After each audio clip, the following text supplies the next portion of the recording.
Boa noite, meus irmãos e minhas irmãs. Com muita alegria que nós estamos aqui mais uma noite, mais um domingo de estudos para a nossa live aqui de bate-papo do IGESE. Todo domingo à noite nós temos aqui às 20 horas essa live com estudo, né? Programado sobre algum tema da nossa querida doutrina espírita, buscando nos esclarecer, buscando um estudo aqui junto com vocês que estão aí nos acompanhando através do chat.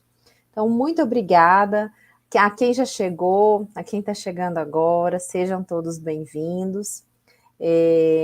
Vamos saudar, então, vocês que estão nos assistindo no nosso canal do IGESE e através dos nossos parceiros de transmissão também, os quais desde já nós agradecemos, né?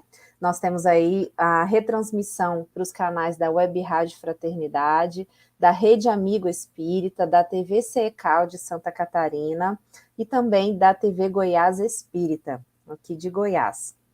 Então, muito obrigada a vocês que nos assistem em cada um desses canais. Lembrem-se, né, do nosso recadinho de sempre, que vocês possam se inscrever nesses canais, curtir e compartilhar as lives que vocês estão assistindo, para que a gente possa, então, levar a mensagem, né, dos estudos a mais e mais pessoas. Então, vamos compartilhar, e se vocês acharem legal o estudo também, né, levem aí para o pessoal, vamos dividir a informação, chamar o pessoal do centro, do grupo de estudos, para poder assistir e acompanhar também.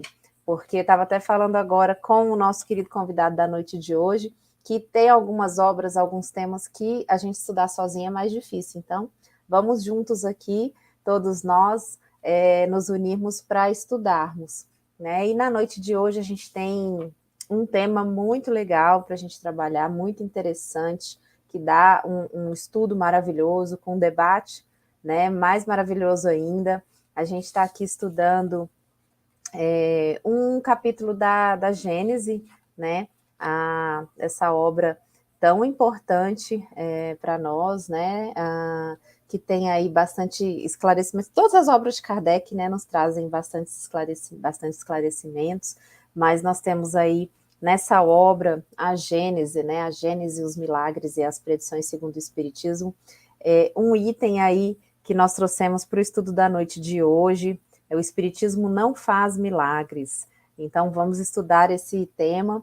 Vamos, né? Nós temos o nosso convidado especial. Daqui a pouco eu vou trazer ele aqui. Vamos dar boa noite para os nossos irmãos que estão aqui que já entraram, já estão nos acompanhando. O pessoal da TV CECAL está aqui nos acompanhando. A nossa querida Suzy Prudente está aqui. Oi, Suzy, que bom. Você fez falta no estudo da Gênese hoje à tarde, viu? A gente tem aqui a Marilda Leite, também está aqui nos acompanhando lá de Araraquara. A nossa irmã Lázara também já está aqui. Boa noite, bem-vinda. Nosso amigo Marcos de Carvalho também está aqui nos acompanhando. Boa noite, Marcos. Nós temos a Áurea Isabel, está nos acompanhando de Caçapava do Sul, Rio Grande do Sul. A nossa amiga Claudina, que também está aqui nos acompanhando. Olá, Claudina, que bom ter você aqui com a gente. A Carmela Carvalho também, bem-vinda, que está lá de Araraquara nos acompanhando. Luciana também, boa noite, bem-vinda. Nós temos aqui a Beatriz também, dando boa noite. A minha, o nosso querido palestrante, nosso convidado da noite de hoje, é o pessoal do chat. A nossa irmã também, Patrícia de Roios, que está nos acompanhando lá da Espanha. Que bom ver você aqui, Patrícia. A Lili, nossa querida Lili, que está nos acompanhando lá de Santa Catarina também. O nosso amigo Daniel Rosa de Assis também nos acompanhando. Seja bem-vindo, Daniel, muita alegria receber você. Lurdinha também está aqui, que está nos acompanhando de São Carlos. E vocês que estão chegando aí, vão colocando no chat de onde vocês nos acompanham. Ó, a Luciana colocou que está nos acompanhando do Rio de Janeiro. Sejam todos bem-vindos.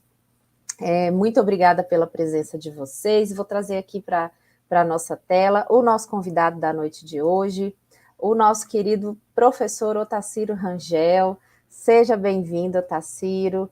Muito obrigada pela sua presença, pela sua participação aqui na noite de hoje. Com muita alegria nós te recebemos aqui mais uma vez na nossa live, buscando aí conhecer, buscando estudarmos juntos, né? Então, nós agradecemos. Para quem ainda não conhece, né, o nosso irmão, acho que todos nós aqui, mas vai que tem alguém que está chegando aí e não conhece, nosso irmão Otacílio Rangel é um estudioso, palestrante, ele é autor de livro, mas a gente conhece ele mesmo como professor Otacílio Rangel, nosso querido amigo, né, que está sempre nos ensinando aí sobre a doutrina espírita, nos mostrando algumas coisas que a gente olhava com o olhar e falava, nossa, era muito difícil. Daí, o professor Otacílio explica, a gente consegue entender. É maravilhoso, viu? Então, nosso irmão Otacílio está em São Paulo, no estado de São Paulo, nós aqui estamos em Goiânia, mas cada um de vocês aí, né, que está colocando de onde estão nos acompanhando, estamos todos juntos aqui através da internet, então nós vamos estudar na noite de hoje o tema que eu trouxe aqui da Gênese, né, o Espiritismo não faz milagres. Antes de passar a palavra para o Otacílio, eu só vou convidar vocês e o nosso querido Otacílio para uma prece, para que a gente possa harmonizar aqui o nosso ambiente e então começarmos o nosso estudo. Então, quem se sentir à vontade, convida a fechar os olhos, vamos elevar o pensamento ao alto, agradecer ao nosso irmão, Mestre Jesus, por mais essa oportunidade de estarmos aqui, reunidos para uma noite de estudos. Com muito amor, com muito carinho, preparamos cada um dos estudos e rogamos à espiritualidade amiga que permaneça conosco, nos intuindo, guiando os nossos trabalhos, os nossos estudos, para que possam ser feitos da melhor maneira possível. Pedimos, Senhor, que abençoe os lares de cada um dos nossos irmãos e irmãs que nos acompanham. Que o Senhor permaneça conosco, hoje, agora e sempre. Que assim seja. Bom, meus amigos, professor Otacílio, seja bem-vindo aqui à nossa live, ao nosso bate-papo do IGESE. Então, como eu falei, professor Otacílio vai começar aí fazendo a sua explanação, e aí, assim que ele terminar, eu retorno para que a gente possa, então, fazer aí perguntas, comentários sobre o nosso tema da noite. Então, professor, bem-vindo mais uma vez, muito obrigada, e você está com a palavra. Seu som está fechado. Boa noite, Carla. Boa noite, amigos aqui do chat, todos aqueles que foram nomeados pela Carlos, que chegaram logo depois. É sempre uma alegria estarmos aqui juntos, aprendendo com essa bela doutrina espírita, que abre para nós uma visão bastante ampla das coisas que a gente não entendia antes. Na verdade, todos os ensinamentos de Jesus ficam claros. A própria vida de Jesus fica clara para nós quando a gente compreende os valores espirituais, né? As regras do mundo espiritual.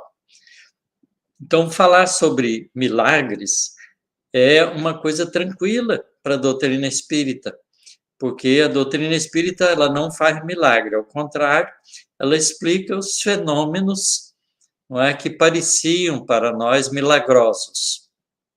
A palavra milagre tem muitas conotações. Ela tem o significado de ser uma coisa admirável, uma coisa maravilhosa, uma coisa excepcional. E geralmente, não é, são fatos que não ocorrem com muita frequência. Então, por exemplo, um eclipse, não é, do Sol durante o dia, a Lua entra na frente do Sol e apaga o Sol momentaneamente para nós. Isso é miraculoso, é fantástico, é admirável, mas é um fenômeno natural. Tão natural que a gente, compreendendo o movimento da Lua, compreendendo o movimento do Sol, o posicionamento entre a Lua, a Terra e o Sol, a gente explica e calcula com precisão quando é que vai haver eclipse. Então, ele deixa de ser uma coisa assim que aparentemente a gente não sabia explicar, porque antigamente a gente não conhecia a lei da gravidade, a gente não sabia, né, que o Sol era o centro do sistema planetário, que a Lua e a Terra giram em torno do Sol e que a Lua e a Terra balançam né, numa órbita em torno do Sol, zigue-zagueando uma em volta da outra, e por isso, alguns momentos, né, alguns períodos, a Lua está na frente da Terra, alguns períodos está atrás da Terra, em termos de distância do Sol até esses dois objetos astronômicos. E aí, quando a Lua fica entre a Terra e o Sol, pode, em algumas circunstâncias, não é, ficar na frente do Sol, mesmo durante o dia, e a gente não vê a luz do Sol porque ela fica oculta. Então, antigamente, isso era uma coisa assustadora. As pessoas observavam e não compreendiam. Hoje a gente compreende e acha uma coisa natural. Aliás, até se programa para ver. Então, fenômenos assim sempre ocorreram na história da humanidade. E devagarinho, com o conhecimento da ciência, a gente foi explicando os fenômenos especiais que apareciam de vez em quando e que a gente não entendia com muita clareza. Assim também são com os fenômenos que ocorrem na interação do mundo espiritual com o mundo físico. Enquanto a gente não descobriu que o mundo espiritual era uma realidade, as intervenções dos espíritos na vida material pareciam coisas milagrosas. Tão milagrosas que elas foram cultivadas por diferentes religiões, não é? E até dogmatizada por vários teólogos, porque a gente não compreendia como é que os espíritos podiam interagir com o mundo material. Com o advento da doutrina espírita, a gente aprendeu, né, que nós somos seres imortais e que, quando deixamos o nosso corpo físico, continuamos vivos e podendo, como espíritos, entrar em comunicação com aqueles que tinham corpo de carne e osso, com os homens e as mulheres. E, através desse recurso, a gente foi aprendendo como os espíritos podem interferir em nossas vidas. E assim, aquilo que parecia milagroso, né, que tinha caráter de uma intervenção especial, de uma realidade transcendente, passou a ser compreendido. E no momento que ele é compreendido, que a gente sabe quais são as leis que regulam esses fenômenos, eles deixam de ter o caráter de excepcional para ter um caráter, não é, de costumeiro, que pode acontecer muitas vezes e que a gente pode entender como é que se processa esses fenômenos. Daí os milagres, não é, considerados pela religião, deixaram de ser, porque a gente compreendeu como é que os espíritos intervêm em nossas vidas. E eles intervêm de maneiras muito diversas, inclusive trazendo para nós benefícios que parecem mágicos, como, por exemplo, cura de doenças aparentemente incuráveis, não é? Intervenções para resolver problemas que são complexos, com a ajuda deles se tornam mais simples e se resolvem. Então, essas intervenções que eram consideradas uma graça de Deus, uma intervenção divina, passou a ser compreendido com clareza que, obedecendo leis espirituais promulgadas pelo próprio Criador, por Deus, esses fenômenos podem se dar e a intervenção dos espíritos pode nos beneficiar muitas vezes, como também pode complicar nossas vidas, dependendo do tipo de intervenção.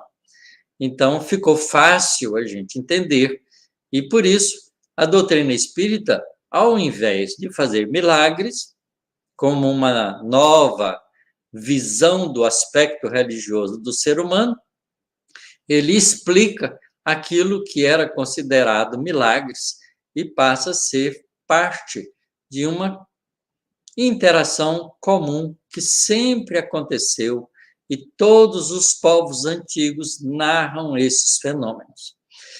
A Bíblia, por exemplo, que é um livro, né, que transcendeu a história do povo judeu, do povo hebreu, e passou a ser adotada pela toda a região, não é, do Ocidente, depois até se propagando também no Oriente, nos países de todos os povos, esse livro que conta a história do povo hebreu, que tem muita interação com o mundo espiritual, que era considerado um livro especial, cheio de intervenções divinas, passou a ser compreendida com clareza, porque a gente entendeu como os espíritos interagem conosco em nossas vidas. Então, a doutrina espírita é ótima, porque ela vem como a ciência desvendar os fenômenos da natureza, tanto espiritual quanto de intervenção dos espíritos no mundo material, do mesmo jeito que a ciência, explicando os fatos naturais que ocorrem e que são observados pela humanidade, passaram então a ser naturais, né? Aquilo que a gente chamava de sobrenatural é uma fala que hoje não tem significado profundo. Mas muitas pessoas que ainda vivem na ignorância da intervenção do mundo espiritual em nossas vidas consideram ainda essas coisas miraculosas e fazem até negócio com eles, né? Há em muitas religiões, não é uma atitude comum das pessoas profitentes dessas religiões de prometerem, fazer promessas, né, para, atendendo um dos objetivos que eles desejam, não é, pagar esses objetivos recebidos de alguma maneira. Então, faz-se romagem, faz-se caminhadas, faz-se caridades, como um negócio com o mundo espiritual, porque a gente não compreendeu ainda com clareza que há leis que regulam esse fenômeno. Não basta pedir para receber, é preciso entrar, né, no mérito da questão. E para isso a gente precisa compreender o esforço pessoal de cada um na direção das conquistas dessas intervenções do mundo espiritual e através da lei de causa e efeito, da lei do mérito, né, as pessoas podem ser beneficiadas. Então, hoje, a gente entende isso muito bem. E, claramente, como todo o conhecimento que existe conquistado, tanto pela ciência humana quanto pelas revelações espirituais que a gente tem, basicamente na doutrina espírita, a gente tem esses recursos. Mas quem estuda isso, compreende. Quem não estuda isso, não compreende. Muita gente vê o eclipse até hoje e não compreende como é que eles se dão. Porque a gente não compreende claramente como é que é o movimento da Lua em torno do Sol. A gente pensa que a Lua gira em torno da Terra. A Lua não gira em torno da Terra. Esse é o ponto de vista nosso, de observação da Terra. Quando a gente olha para a Lua parece estar girando em torno da Terra. Mas a Lua gira em torno do Sol. E a Terra também gira em torno do Sol. E eles vão fazendo um zigue-zague, passando para um lado e para o outro. Então, do ponto de vista da Terra, parece que a Lua gira em torno da Terra. Mas ambos vão girando em torno do Sol. Uma hora a Lua está mais perto do Sol do que a Terra, uma hora a Lua está mais longe do Sol do que a Terra. Então, a gente vê ela de um lado e do outro. Parece que ela gira em torno do nosso planeta. Vejo que a compreensão desses fenômenos é que faz a gente compreender por que a Lua passa na frente da Terra ou fica atrás da Terra. Então, a Lua tem todas essas fases, né, de iluminação por causa do ângulo de visão que a gente tem olhando da Terra a Lua em relação ao Sol. Então, assim são os fenômenos da natureza espiritual também. O que a doutrina espírita fez? Ela revelou para nós que a natureza é feita de dois elementos fundamentais: o elemento espiritual e o elemento material. As leis da ciência explicam os fenômenos de natureza material. E as leis da doutrina espírita explicam os fenômenos do elemento espiritual e da sua interação com o mundo corporal. Conhecidas essas leis, deixa-se de ter fenômenos sobrenaturais, porque passam a ser todos fenômenos naturais que ocorrem por permissão divina, porque Deus é o autor tanto das leis físicas, das leis materiais, quanto das leis espirituais. E nós temos duas fases de observação da vida: a vida no corpo físico e a vida fora do corpo físico. Então, assim a doutrina espírita deixa tudo muito claro com relação aos fenômenos. E aquilo que Jesus, por exemplo, fez, curando cegos, não é? Ajudando pessoas que tinham aleijões a se livrarem dessas enfermidades, fazia intervenção com pessoas que estavam perturbadas psiquicamente, afastando a influência de espíritos perturbadores, que eram considerados milagres, né, passou a ser um fenômeno compreendido, portanto, natural, porque obedece a leis espirituais. Então, a doutrina espírita é a ciência que traz para nós as leis espirituais, não é, que regula o fenômeno da vida do espírito e da intervenção da vida do espírito à vida material. E a ciência dos homens explica as coisas materiais. Assim a gente completa o conhecimento, não é? Hoje, estudar a doutrina espírita e estudar a ciência humana é a maneira da gente conhecer o máximo que a gente pode. Há uma pergunta no Livro dos Espíritos que eu gosto muito, eu nunca lembro o número, porque a minha memória já é meio falha de tanto usar, já gastei muito dos meus neurônios, mas essa pergunta é muito importante, porque os espíritos respondem a Kardec: para que a gente seja um espírito angelical, um espírito puro, a gente tem que saber tudo. Saber tudo significa conhecer todas as coisas do mundo material quanto do mundo espiritual. Portanto, o nosso processo de evolução implica em a gente fazer o esforço de adquirir os dois lados do conhecimento, não é? Do conhecimento material e do conhecimento espiritual. Por isso eu gosto da minha posição de estudioso da ciência e também estudioso da doutrina espírita, porque eu atinjo os dois lados e fico feliz com isso. Então vamos lá, Carla, vamos conversar. Vamos lá, professor. Opa, abri, achei que eu estava com o microfone fechado.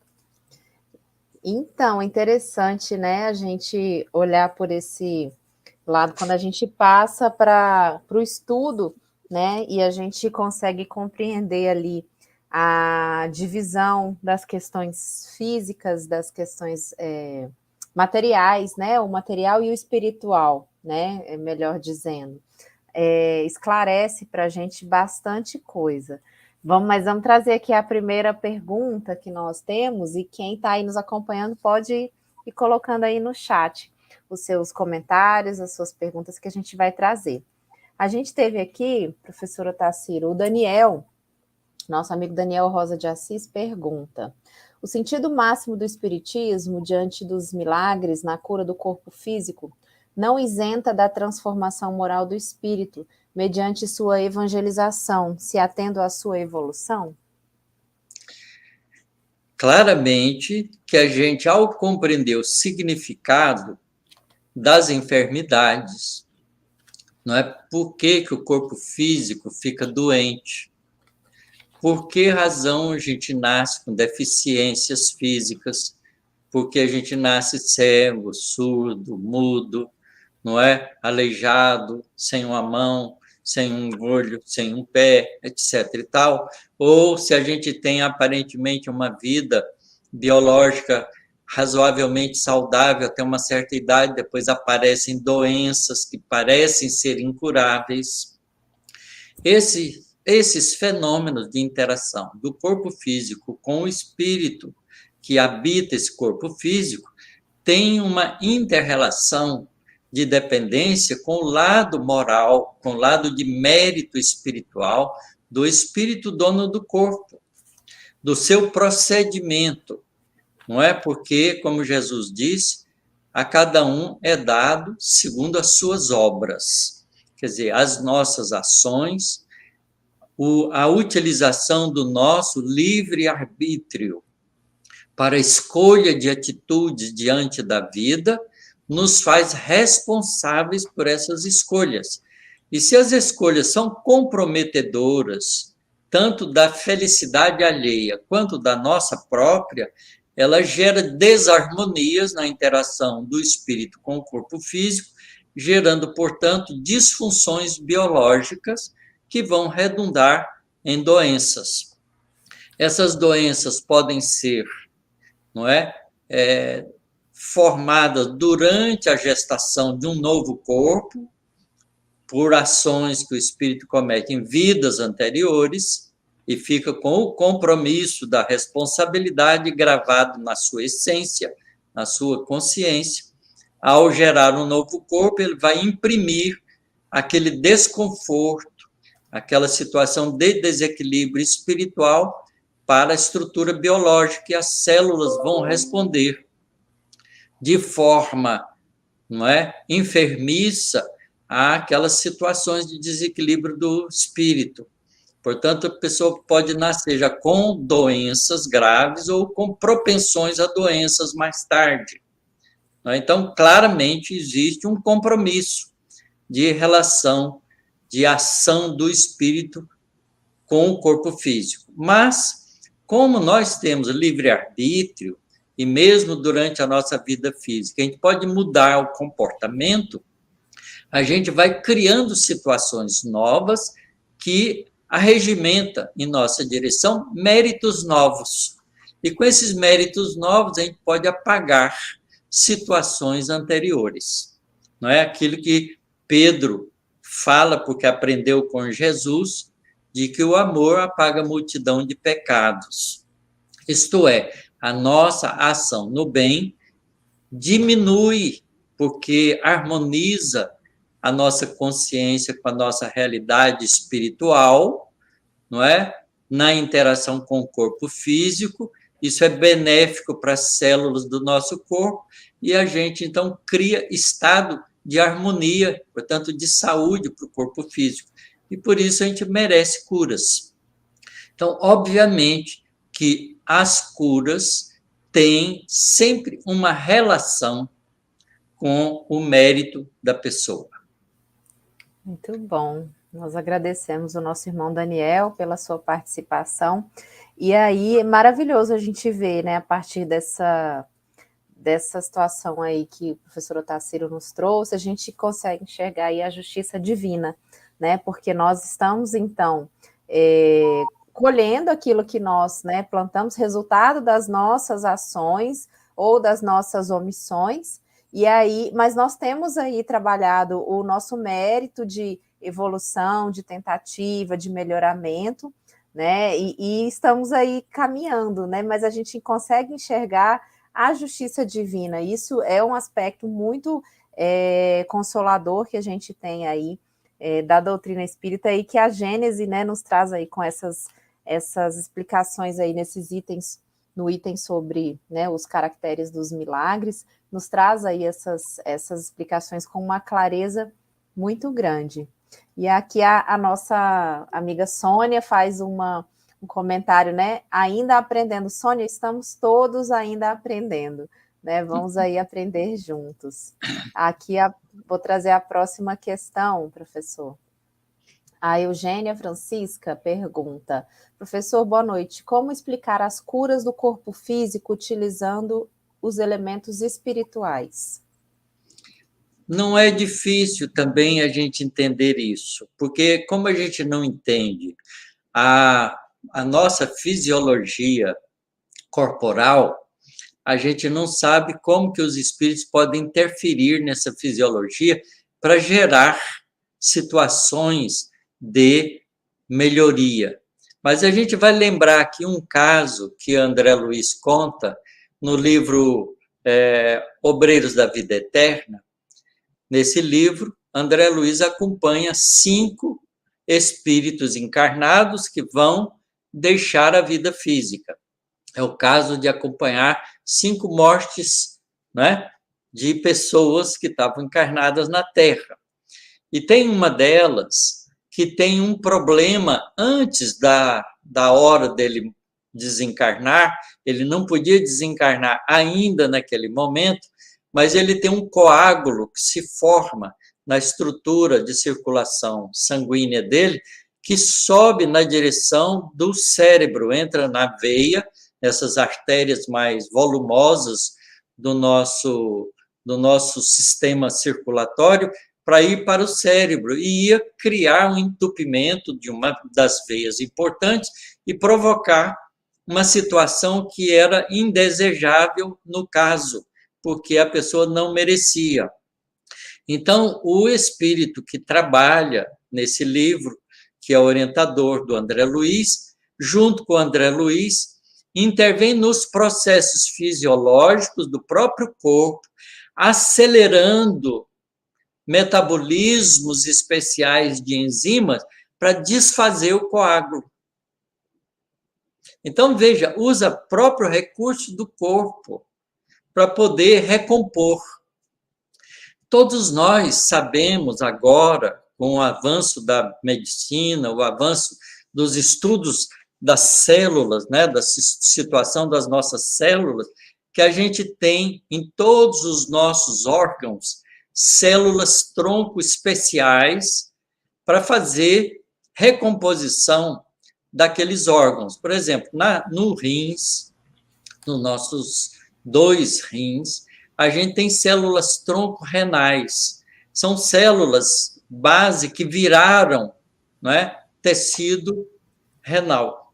Então, essas células tronco podem substituir células doentes e regenerar tecido que está enfermiço. Como é que ela faz isso? Quando o indivíduo tem mérito, os espíritos podem auxiliar essas células tronco a se reproduzirem mais rapidamente para que elas recomponham parte do órgão e curar a pessoa.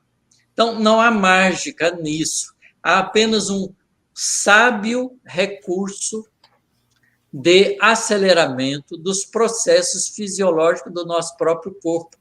A medicina atualmente já está fazendo isso, tirando células tronco mais primárias, né, de algumas partes do nosso corpo e levando para outras partes para regenerar tecido, para fazer cura de deficiências cardíacas.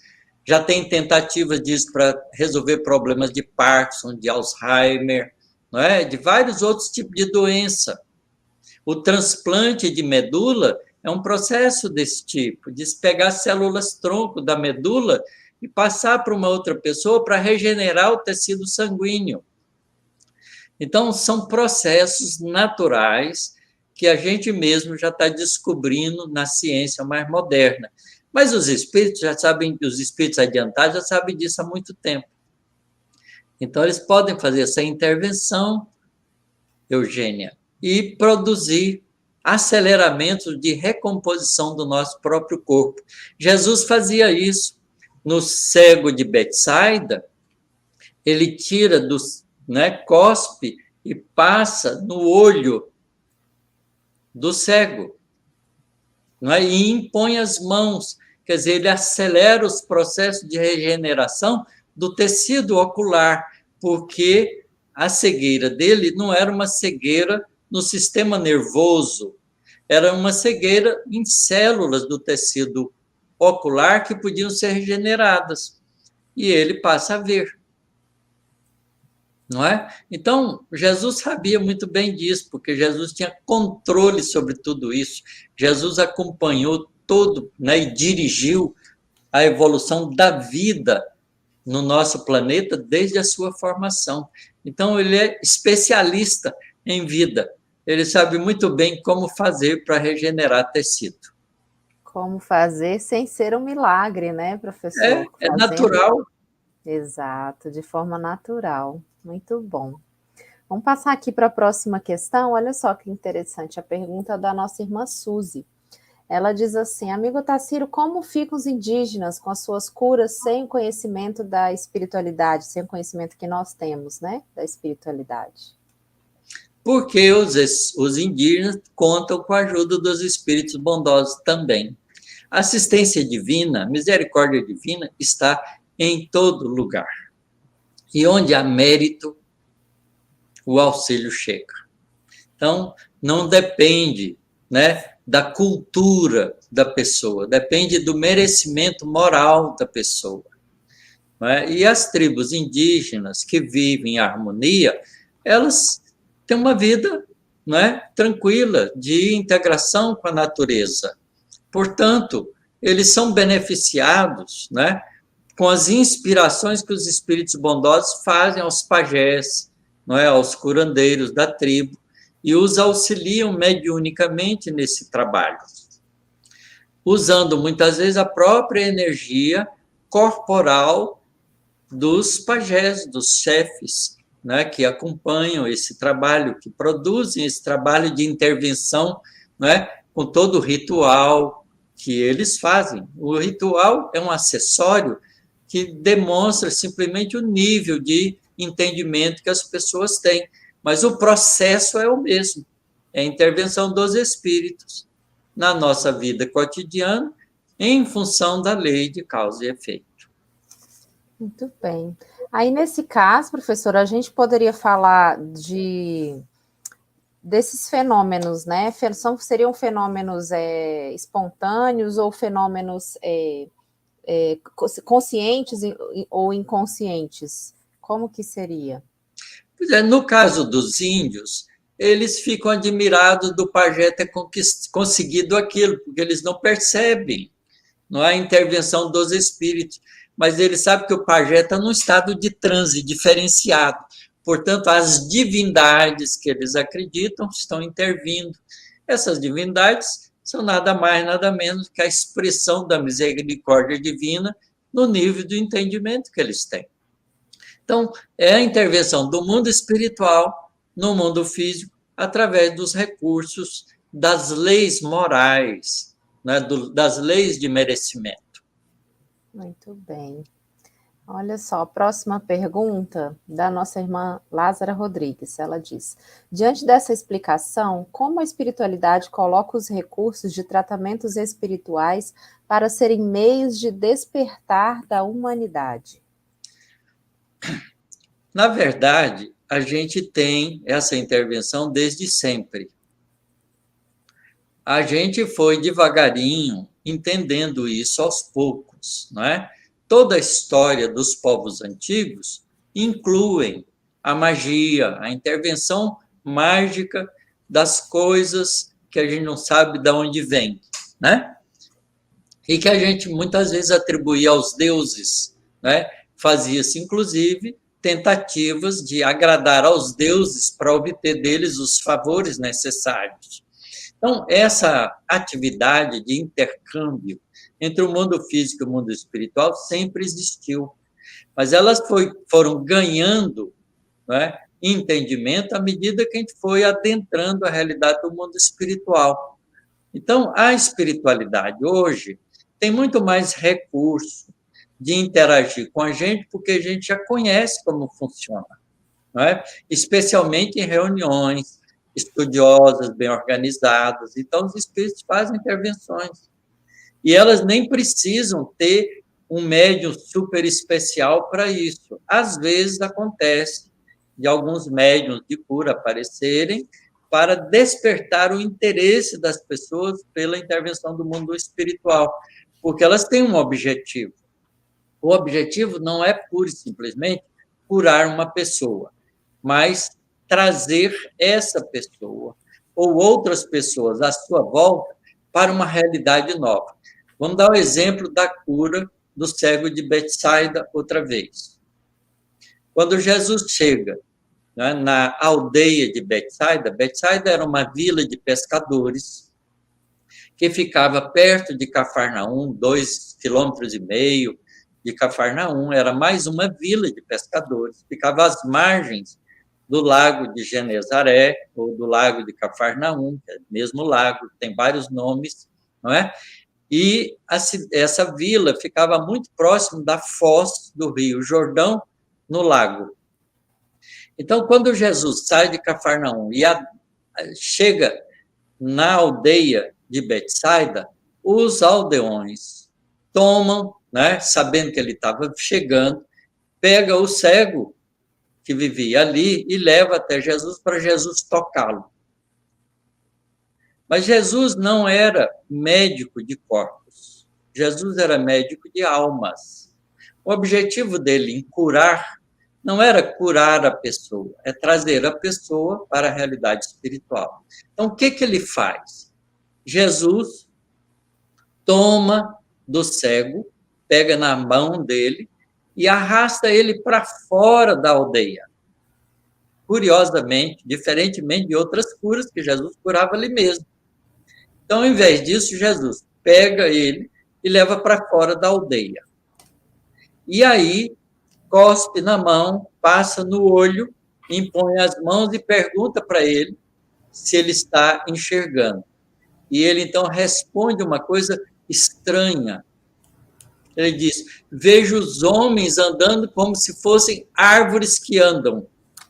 Ora, que coisa mais estranha, um cego, conhecido ali da vila, todo mundo sabia quem era o pai, quem era a mãe, né, quem era a família dele. Qual era o conhecimento que ele tinha? Ora, ele tinha um conhecimento pelo tato. É claro que ele pegava muito mais nas pessoas do que nas árvores, e sabia que a árvore não andava. Não é? Então, como é que ele responde? Ah, estou vendo homens que andam como árvores que andam. O que significa isso? Né? Que resposta mais estranha. Porque ele podia dizer, olha, estou vendo vultos que estão se movendo. Né? Devem ser os homens. Se deve inferir que eram os homens. Mas árvores que andam não faz sentido. Né? Então, isso tem uma explicação espiritual também. E Jesus, então, impõe novamente as mãos sobre os seus olhos, quer dizer, não consegue curá-lo da primeira, impõe as mãos nos seus olhos e ele passa a ver com nitidez. E aí Jesus dá um conselho estranho para ele. Agora que você está curado, volte para casa, mas não entre na aldeia. Olha que coisa curiosa, como é que ele podia voltar para casa sem entrar para a aldeia? Ele morava na aldeia. Não é? O que Jesus quer dizer com isso?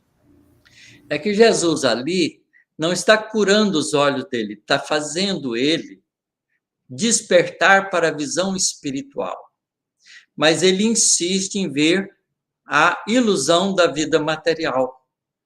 Ver homens que andam como se fossem árvores que andam é uma ilusão, é a ilusão da vida material. Por que Jesus tira ele da aldeia? Porque Jesus queria trazê-lo para a sua verdadeira casa. Qual é a sua verdadeira casa? É a casa espiritual. Então, Jesus estava tirando ele do status quo que ele vivia e chamando-o para uma realidade espiritual. Volte para a sua casa, quer dizer, seja um espírito e não volte para a aldeia, quer dizer, não viva como você vivia antes. Então, tem todo um significado espiritual. Jesus não está curando um cego, está despertando um ser humano, um espírito imortal, vestido com corpo de carne e osso, com deficiência, para uma realidade espiritual. Então, é isso que Jesus faz com todos aqueles que ele cura. A cura não era a finalidade era o despertar da alma para uma realidade espiritual maior. Então, essa é a ação de Jesus em todos os milagres. Vocês podem ler com toda atenção. Todas as intervenções de Jesus têm um significado profundamente espiritual. Então, é esse o significado também das curas espíritas. Não é? A gente não pensa que um médium que vai aparecer vai curar uma pessoa pura e simplesmente. Uma vez levaram uma pessoa para o Zé Arigó curar. era um rapaz que estava entrevado numa cadeira de roda, porque ele sofreu um acidente de carro. Aí o Dr. Fritz, que se comunicava por ele, tinha um fato que eu acompanhei através de um senhor que vivia visitando o Zé Arigó enquanto ele era vivo. Certo? Eu conheci isso no meu tempo de mocidade espírita em Goiânia. E aí o Dr. Fritz virou para ele e falou assim: não, você eu não posso curar. Olha só. Porque você sabe porque você está nessa cadeira de roda. Aí começou a contar a vida do rapaz. Ele era filho de uma família rica, usava o carro para aproveitar das moças sexualmente, não é? Então ele as induzia a encontros.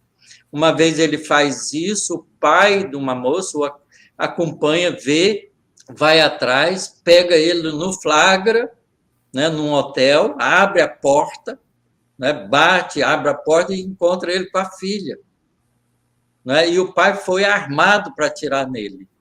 Mas o pai, quando vê a filha, né, se desaba emocionalmente, começa a chorar, solta a arma, não é? E sofre.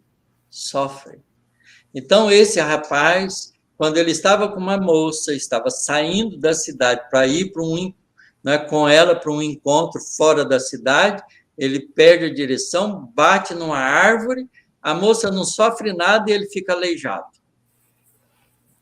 E aí ele é levado para o Zé Arigó. O Zé Arigó, o espírito fala para ele: você não, a sua cura é ficar nessa cadeira, para que você melhore o seu eu espiritual.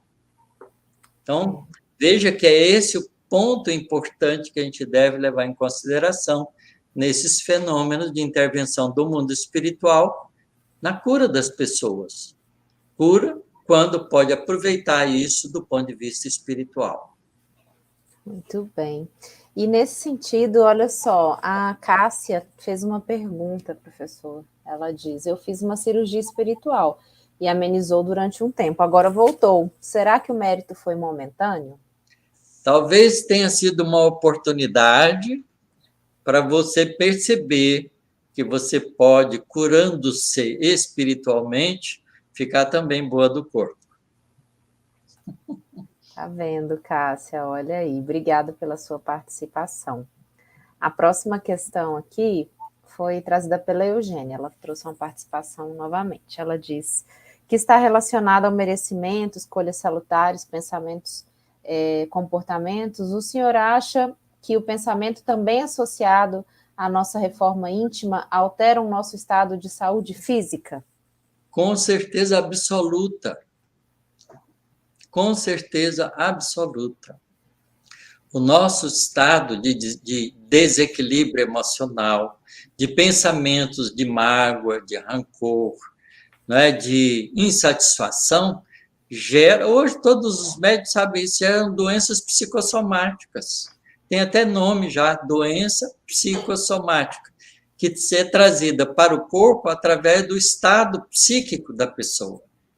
Então, se a gente melhora o nosso pensamento, melhora o nosso comportamento, a gente vai em direção da harmonização do nosso corpo físico. Porque, afinal de contas, as células do nosso corpo obedecem que comando? Quem é que comanda as células do nosso corpo? Senão a nossa mente. Mente sã e corpo são. É assim que funciona. Isso aí é sabido desde muito tempo. É verdade. Então, que a gente possa, né, Eugênia e todos nós aí, mantermos os nossos pensamentos elevados, né, ocupando o nosso tempo, a nossa mente, o nosso corpo físico e a nossa mente, né, com situações que sejam benfazejas para nós, né? Vamos aproveitar estudar, para cuidar do corpo físico, para não cometer exageros, né, professor? Que tudo isso aí, com certeza, influencia. Ô, Carla, deixa eu trazer um assunto que eu acho que também é muito importante. Fala. Às vezes, nessa encarnação, a gente está fazendo tudo direitinho. não é? Porque a gente aprendeu no mundo espiritual as consequências de vidas anteriores desequilibradas, se prepara no mundo espiritual, ganha direito de uma nova encarnação e a gente vem com bom propósito. Mas, lembrem da reencarnação de Segismundo no livro Missionários da Luz. Ele vem com uma deficiência cardíaca para aparecer na fase adulta, que poderia ou não aparecer dependendo do comportamento dele. E aquele problema era um problema gerado por desequilíbrios emocionais de vidas anteriores. Tá certo? Por outro lado, Jesus tem uma frase que a gente ainda não entendeu direito.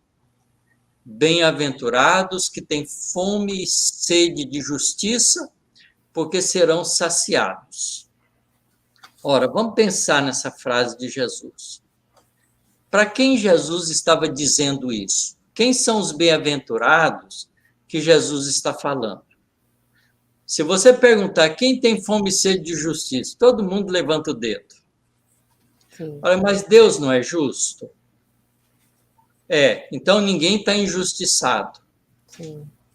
Então, a justiça divina, apesar da aparente injustiça humana, ela está ocorrendo, porque é uma lei divina. Para quem, então, Jesus está falando? Bem-aventurados que têm fome e sede de justiça. Não é? A gente tem que pensar com cuidado nisso para a gente entender o que Jesus, a quem Jesus está dirigindo. Quem são os bem-aventurados? Somos nós que, quando compreendemos que a lei de causa e efeito é nossa responsabilidade, e nos damos conta que já tivemos inúmeras encarnações e que pela natureza interior nossa a gente faz ainda coisas que não deve ser feito, e a gente então começa a fazer o esforço de mudança, é justo que nós queiramos que a lei de justiça se faça em nós o quanto antes, para que a gente se liberte. Então, bem-aventurados são aqueles que se põem dignamente diante da sua própria responsabilidade e deseja ficar livre dos compromissos do passado, venha o sofrimento que vier. Esses são bem-aventurados que serão saciados. Não é fácil, né? Não é fácil. Até porque, assim, né, a gente escolhe algumas, né? Em algumas situações a gente escolhe passar por aquilo com o objetivo de se melhorar, de aprender, né? De sofrer com aquela dificuldade, enfim, de crescer com aquilo ali. E aí a gente tem o esquecimento, a gente esquece que foi a gente que escolheu, e aí a gente reclama e a gente não, como se diz, não vive bem aquele sofrimento. Né, não experiencia, né, de maneira completa, que poderia resultar no nosso melhor, na nossa melhor evolução, né, professor? Vamos dar um exemplo evangélico. Sim. Maria de Magdala, quando se aproxima de Jesus, ela é auxiliada espiritualmente, se liberta de espíritos obsessores, não é? Mas ela tinha compromissos já assumidos, não é? Com a sua beleza e sua sede de amor incompreendido, buscando isso na vida material. Certo? Quando ela encontra Jesus, ela muda de comportamento. Ela começa a seguir Jesus. Foi o exemplo digno, não é que se fosse hoje, seria a apóstola de Jesus, né? Porque na época, a coitada não pôde nem ter esse título, né? Porque a mulher era muito discriminada, ainda mais ela com a vida livre que ela tinha. Ela não era prostituta, era uma cortesã. Ela não vendia o corpo, mas ela se prestava às paixões porque ela tinha sede de amor e não entendia o que era amor. Então, quando ela compreende o significado do amor como um recurso da realidade espiritual, ela se modifica. E ela, então, é uma digna e profunda e muito melhor que muitos dos discípulos de Jesus, seguidora do Mestre. No entanto, quando Jesus volta para o mundo espiritual, ela fica abandonada pelos discípulos.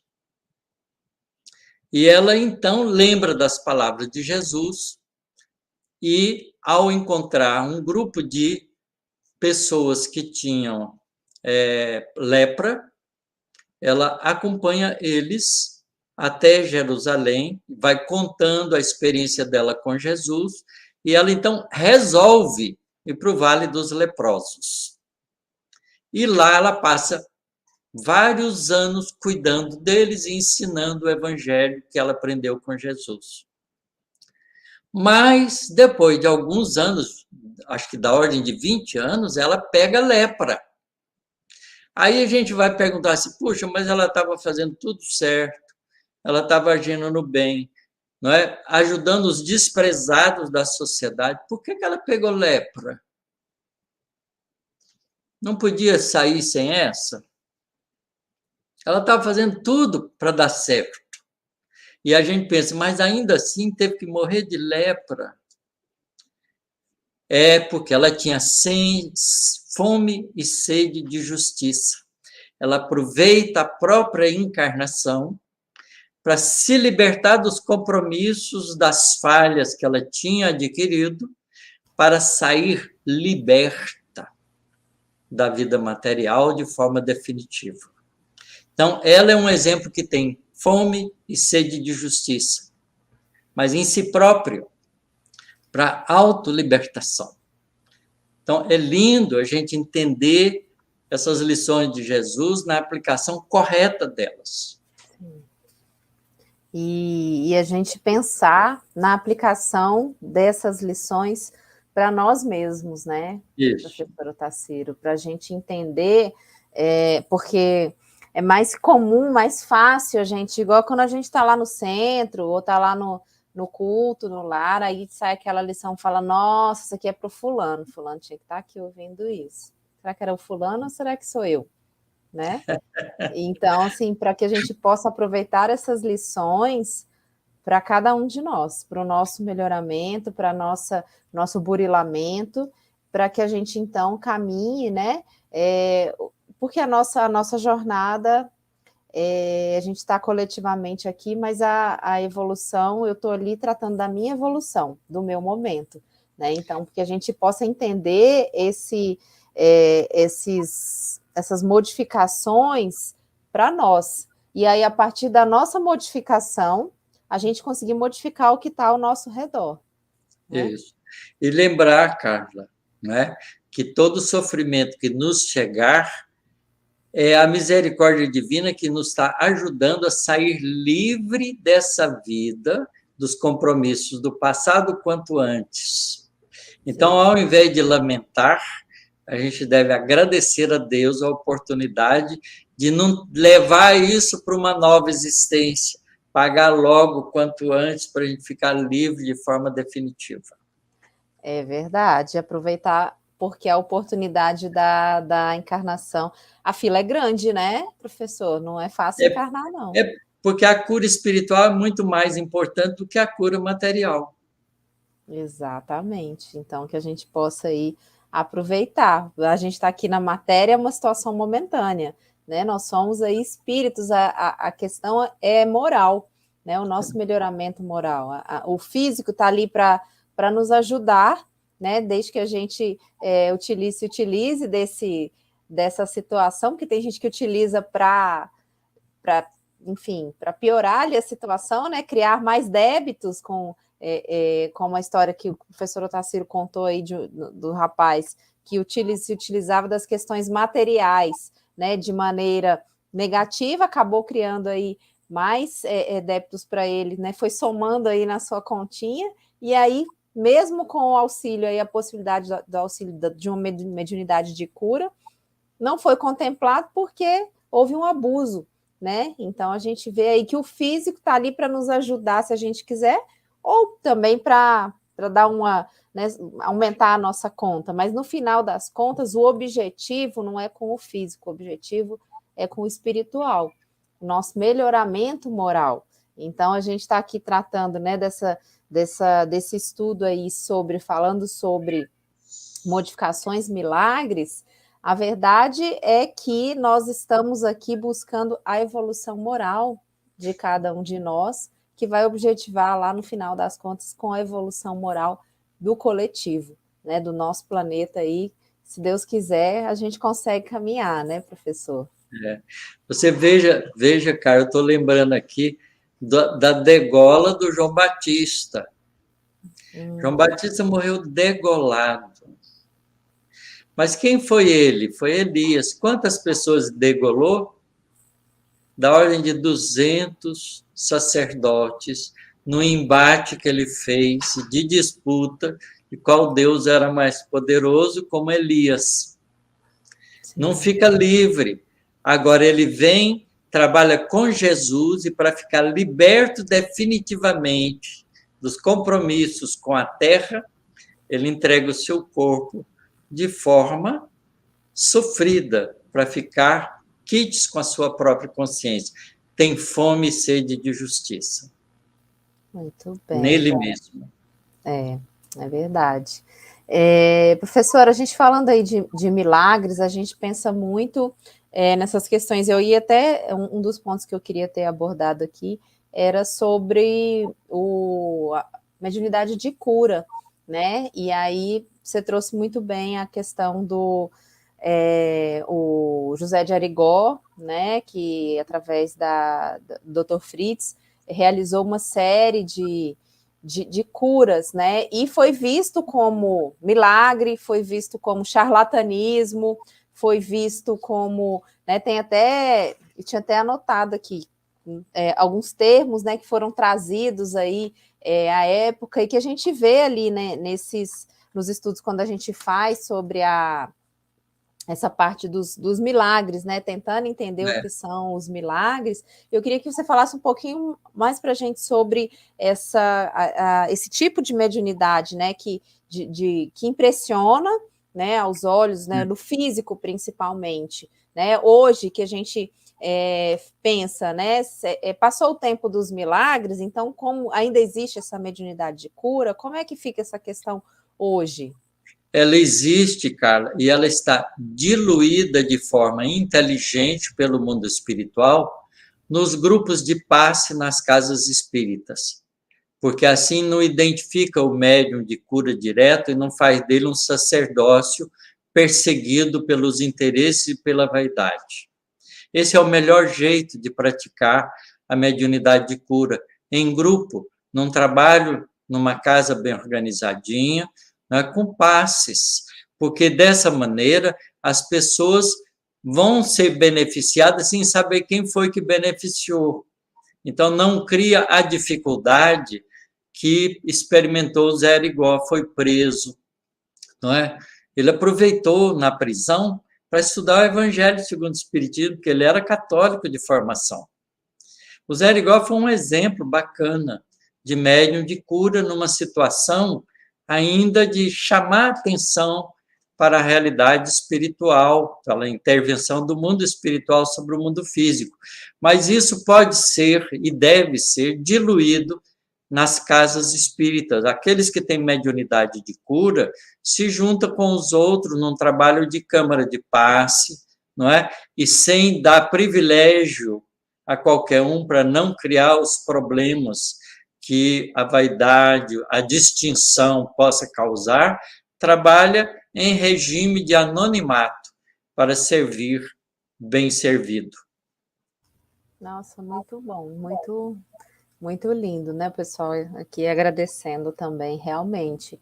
A gente vê, em tudo a gente vê a bondade e a justiça divina, né, nas infinitas possibilidades que a gente tem enfim, de aproveitar, de estudar aí nosso dia a dia, a gente vivenciar ainda esses, né, até então chamados milagres, que a gente tem toda a explicação racional nos dias de hoje. E aí a gente falou sobre Arigó, vou aproveitar para convidar todo mundo que está nos assistindo para assistirem essa semana nos cinemas a partir de quinta-feira, 1º de setembro de 2022, nós vamos ter aí o filme, né, contando a história de José de Arigó, é o filme chamado Predestinado. Então, vai contar essa história, né, a história dele, sobre, então, as curas, os milagres, né, vamos ver aí como é que vai ser tratada essa mediunidade de cura que ele tinha, né, recebendo aí o Dr. Fritz. Então, convidamos a todos vocês para assistirem, para que a gente possa, então, prestigiar, né, o nosso cinema nacional, prestigiar um filme que traz a história, né, contada aí de uma pessoa que trabalhou, que desenvolveu essa mediunidade. Então, que a gente possa ir ao cinema, vamos todos aí para a gente assistir, depois a gente contar aqui na semana que vem o que achou, né, como é que foi aí a história do Zé Arigó no filme Predestinado, que estreia no dia 1º de setembro nos cinemas de todo o Brasil. Então, seguindo aqui, gente, por causa do nosso horário, a gente já vai se encaminhando, né, para o nosso encerramento, mas eu agradeço imensamente a todos vocês que participaram aí no chat, trouxeram suas perguntas, né, os seus comentários mesmo, a partir do nosso estudo, e eu vou devolver a palavra para o nosso querido Otacílio Rangel, para ele fazer as suas considerações finais, por favor. O que eu tenho a dizer é agradecer pela oportunidade de estar aqui com vocês e de lembrar como a doutrina espírita é tão benéfica para nós, porque nos conduz, estudando cuidadosamente, nos conduz ao equilíbrio, à busca do melhor jeito de fazer. Médiuns, todos nós somos, por um simples fato, porque nós somos espíritos no corpo. Não é? Quando a gente está no mundo espiritual, como a gente se comunica um espírito com o outro? Através do corpo perispiritual. Quando a gente está no corpo físico, a gente continua tendo o corpo perispiritual. Se a gente emancipa parcialmente do corpo físico, a gente pode entrar em contato com o mundo espiritual e perispírito a perispírito comunicar-se com os espíritos e trazer para o corpo. Por isso todos nós somos médiums. Médiums treinados são aqueles que sabem emancipar facilmente do corpo para entrar em interação com o mundo espiritual. Isso a gente faz treinando, educando, né, nos processos mediúnicos. E a gente, então, pode ser instrumento do mundo espiritual em benefício dos semelhantes, de qualquer forma. Mas, para isso, é preciso que a gente esteja em contato com espíritos bondosos. E para a gente estar em contato com espíritos bondosos, a gente precisa ser bondoso também, porque isso é uma lei de afinidade, não é? A gente tem que fazer a nossa parte. Por isso é que é difícil, porque a gente tem que domar em nós as nossas más inclinações. Então, se tornar verdadeiro espírita, como define Kardec. Ele não chama de espírita perfeito, ele chama de espírita verdadeiro. Verdadeiro espírita é aquele que se reconhece pelas suas transformações morais e pelo esforço continuado que faz para domar as suas más inclinações. Sejamos assim e vamos junto, que sozinho é mais difícil. É isso aí, vamos todos juntos. Então, que a gente siga, né? E eu convido vocês a seguirem aqui com a gente nos nossos estudos do IGESE. Ao longo da semana, nós temos várias outras lives que são trabalhadas, né? Onde a gente está estudando obras espíritas, estamos conversando sobre o espiritismo também. E convidamos vocês, então, a acompanharem toda a programação do IGESE através das nossas redes sociais, onde são postadas diariamente as notícias, né, das nossas lives. Na segunda-feira nós temos, então, às 20 horas, as lições de Jesus, nosso dia a dia, como aplicar, e nós temos também, às 21 horas, o Falando de Espiritismo. Então, convidamos vocês a seguirem também ao longo da semana, a gente tem bastante coisas interessantes. Vou convidar o professor Otacílio para também fazer propaganda do próximo estudo. Conta para nós.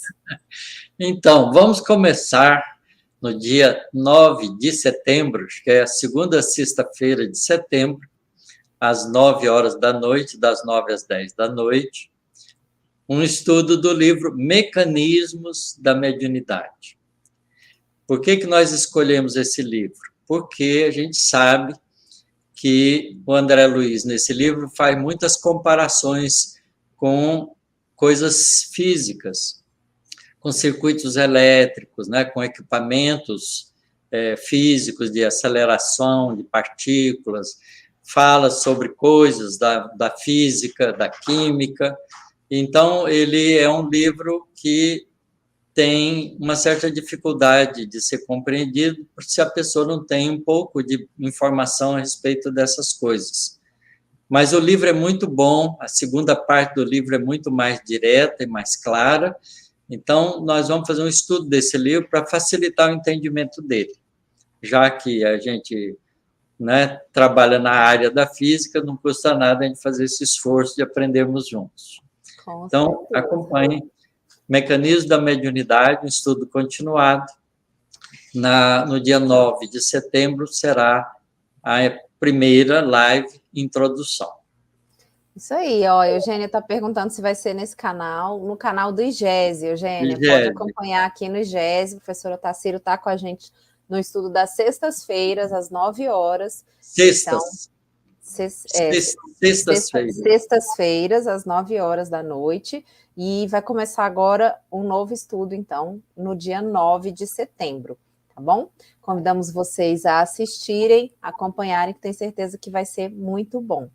Então, muito obrigada a todos vocês, tenham uma boa noite, fiquem com Deus, e nós nos vemos no próximo domingo, às 8 horas da noite, para mais um bate-papo, para mais uma conversa sobre a doutrina espírita. Muito obrigada, fiquem com Deus e até